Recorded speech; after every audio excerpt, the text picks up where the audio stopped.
In case you were wondering whether or not Stephen Miller has always been a toxic, rancid, racist prick, or if that's something that he adopted later in life, uh, I have your answer. When he was 16 years old, in late 2001 or early 2002, it was after the September 11th attacks, Stephen Miller was a student at Santa Monica High School in Santa Monica, California, and he wrote a letter to the editor of the school newspaper.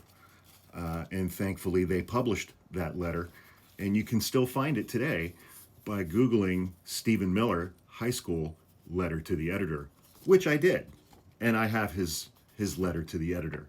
Let's dive in. Political Correctness Out of Control by Stephen Miller. First of all, that's not a sentence. Political correctness is out of control, and one of the things that is painfully obvious after reading this is that Stephen Miller is a shitty writer. I've been a trial attorney for about 27 years. I spend a lot of my time writing and reading the writing of other attorneys and of judges. Bad writing makes me cranky. This is an example, regardless of what the substance of his letter to the editor is incredibly bad writing. My name is Stephen Miller. I am a 16-year-old junior at Santa Monica High School, and I was recently a guest on the Larry Elder Show to discuss the rampant political correctness that has consumed Santa Monica High School and the entire Santa Monica Malibu Unified School District. When I entered Santa Monica High School in the 9th grade, I noticed a number of students lacked basic English skills. There are usually very few, if any, Hispanic students in my honors classes, despite the large number of Hispanic students that attend our school. Even so, pursuant to district policy, all announcements are written in both Spanish and English. By providing a crutch now, we are preventing Spanish speakers from standing on their own. As politically correct as this may be, it demeans the immigrant population as incompetent and makes a mockery of the American ideal of personal accomplishment. And while we are on the subject of personal accomplishment, should any student, good writing contains like segues. I'm moving from this topic, now I'm moving to this topic, and it should do so in a way that is seamless. Because you're taking the reader on a journey, and you want them to be engaged, you want them to be interested in what you're writing. So we just talked about school notices being written in English and Spanish, and personal accomplishment. And while we are on the subject of personal accomplishment, should any student accomplish the opportunity to have sex, our school is happy to help. As district policy says, quote, condoms are available to students in grades 9 through 12 in a manner which promotes greatest accessibility, close quote. Problem here? Question mark.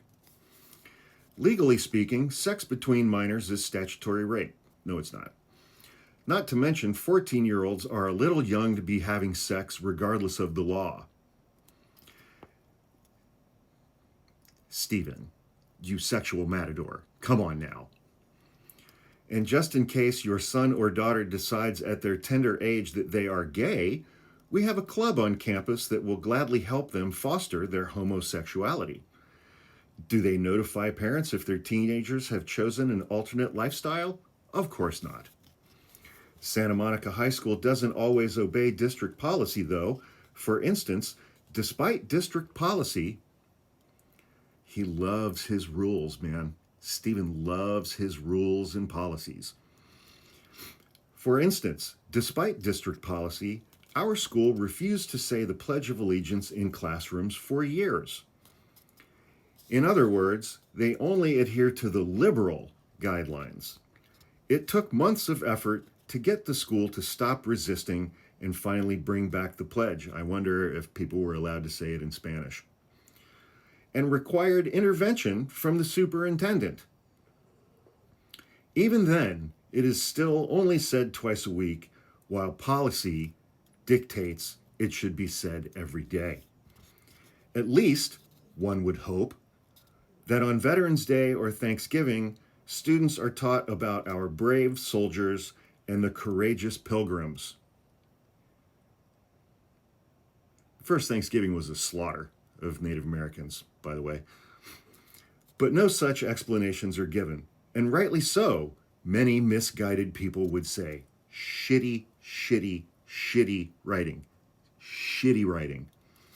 After all, the United States, and here he tries to be sarcastic.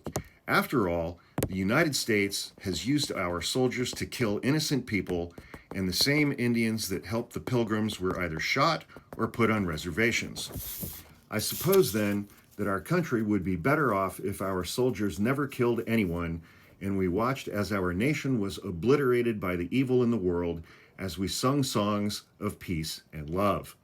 Or, better yet, we could have lived with the Indians, learning how to finger paint and make teepees, excusing their scalping of frontiersmen as part of their culture.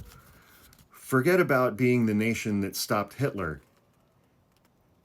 That's a particularly ironic statement coming from Stephen Miller. Brought communism to its knees and feeds more hungry people around the world than any other country. Well, he took care of that with doing away with USAID. Forget all of that and let us just agree that we're a horrible nation.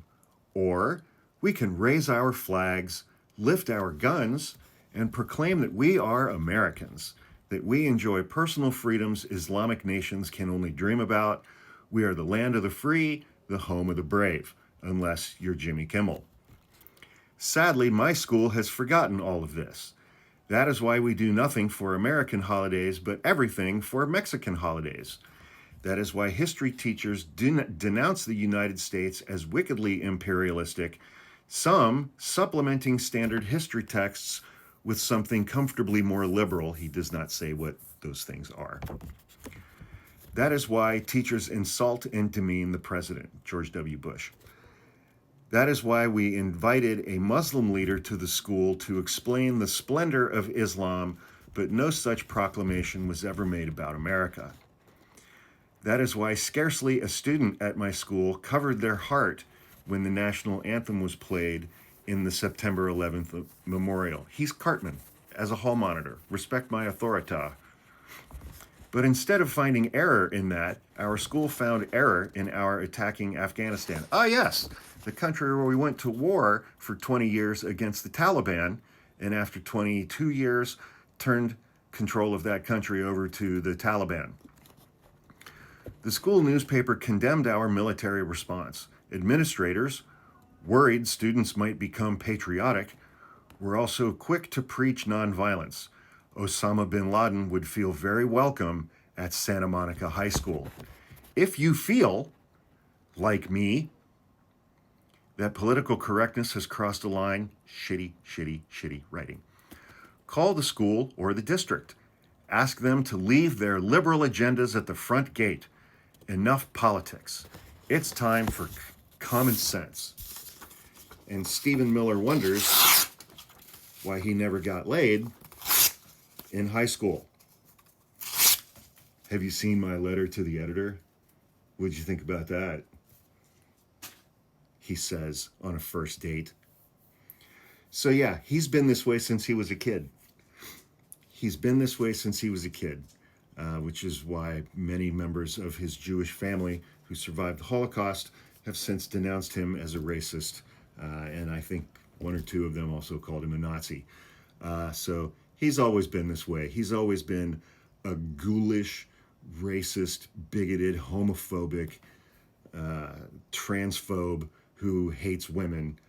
And so thanks everybody who voted for Donald Trump and made Stephen Miller the third most powerful person in the White House, who is essentially running the executive branch now. Thanks to every one of you.